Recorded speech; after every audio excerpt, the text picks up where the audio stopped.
Hi guys, and welcome to another Sailing Nendaz video. In this week's episode, more drama unfolds, and we find ourselves getting closer to our limits. Let's get to it.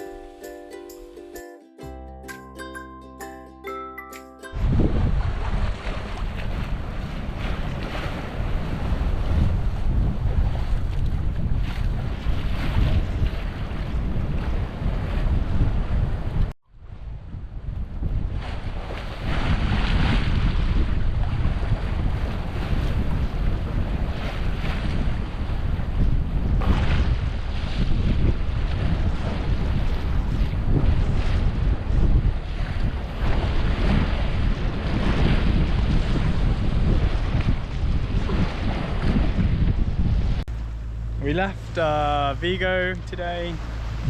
We're just leaving the Ria. I don't know what Ria this is. Ria de Arousa? No, I think it's the next one along.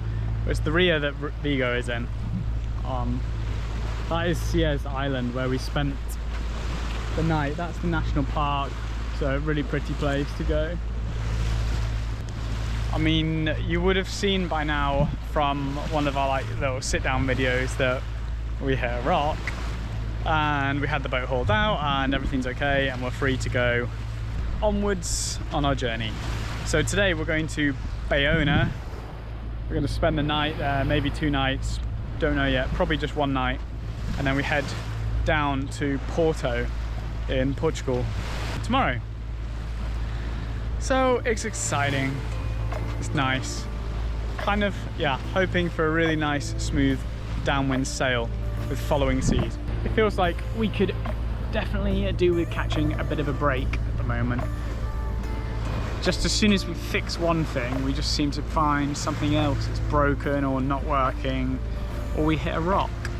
So it's all quite a lot to take in at the moment. I'm hoping that it's just going to start to feel easier soon. On the way to Muros from Muxia, the autopilot tiller lever sheared off. It was welded onto the rudder stock, so we lost autopilot. We've had that fixed now. Now we have a problem where, well, we've had this problem for a while, but our depth sounder only seems to send data to the chart plotter, which is down in the nav table, and not to the cockpit. There's a display in the cockpit, and we've been speaking to Garmin about it, and they don't really understand. And they asked us to do some steps to troubleshoot it.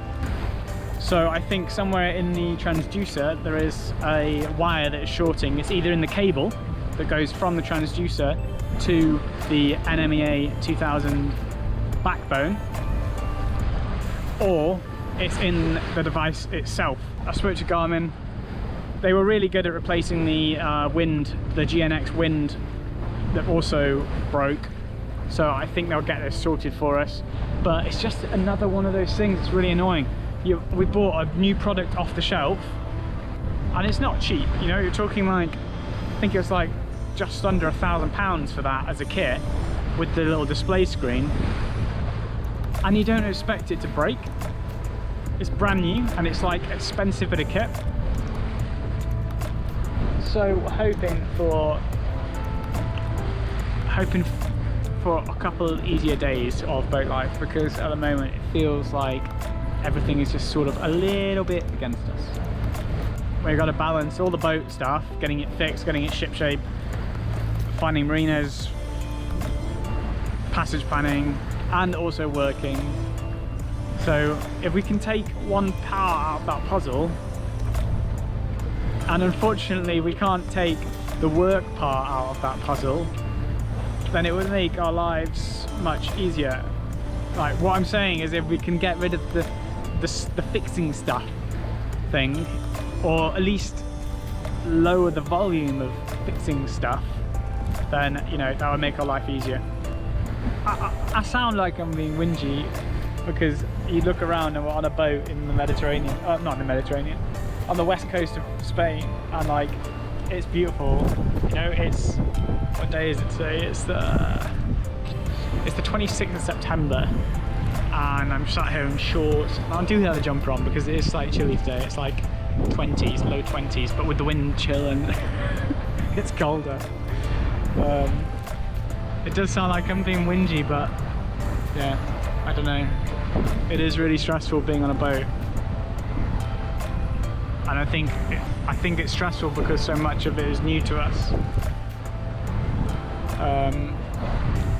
So, you know, like when you're learning a new skill, or when you're learning to like ride a bike, it's really stressful and you have to think about everything really hard. You have to think about balancing and pedals and where your handlebars are, and it takes a lot of effort to try and stay on the bike and just go in a straight line.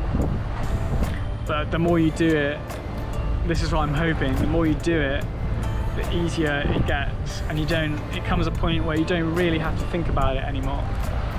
It sort of becomes second nature. But yeah, all right, I'm gonna go and maybe get the sails up and yeah, take us into Bayona.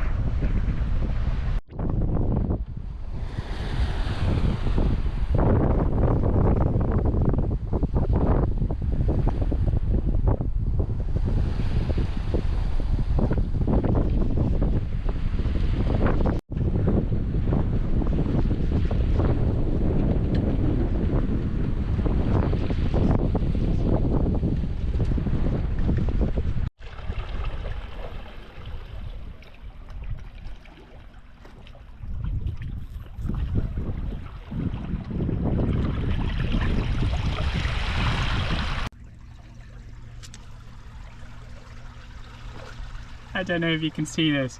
There's little tiny shrimp. Yeah, you can see it. There's little tiny shrimp. They're trapped in this tiny rock pool and he's trying to catch them.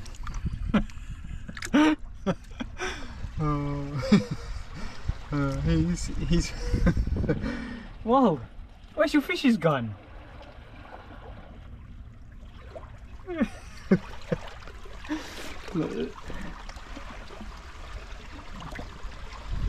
Oh, he stuck his nose under. He was blowing bubbles. Where is it? He's trying to catch the fish. Oh dear. He's endlessly entertaining.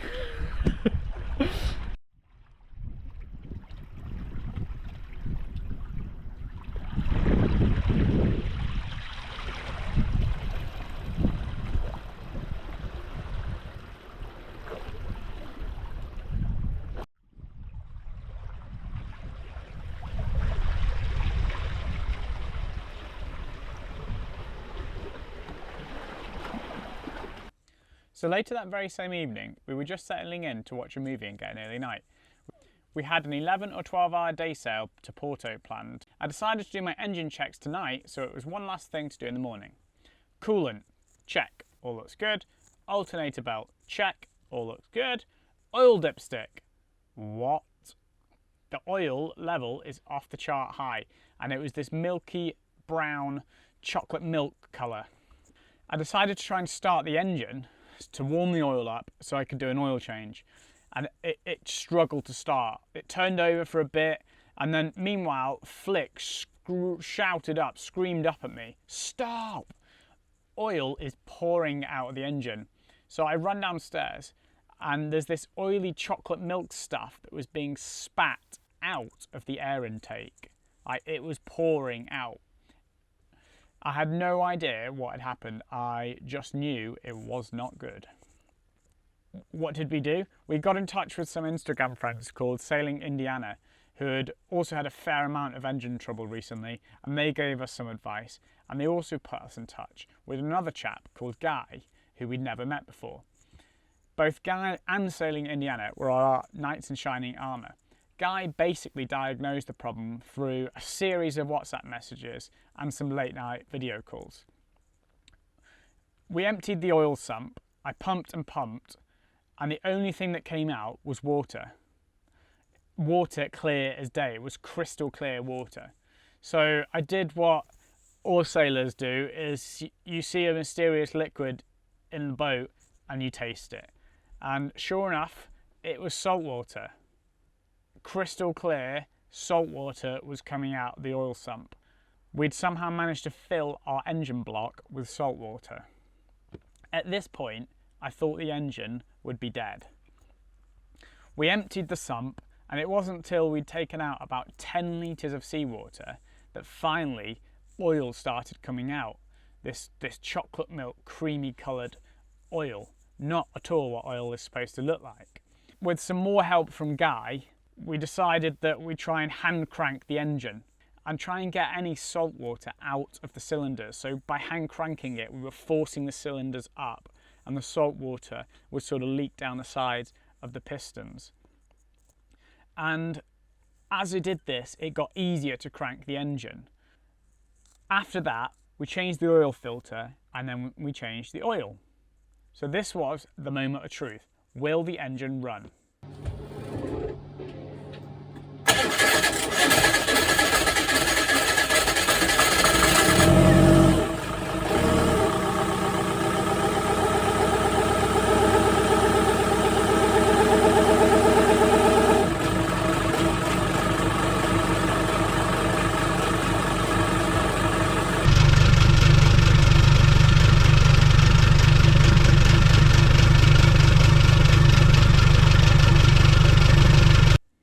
It did, and we're honestly so happy.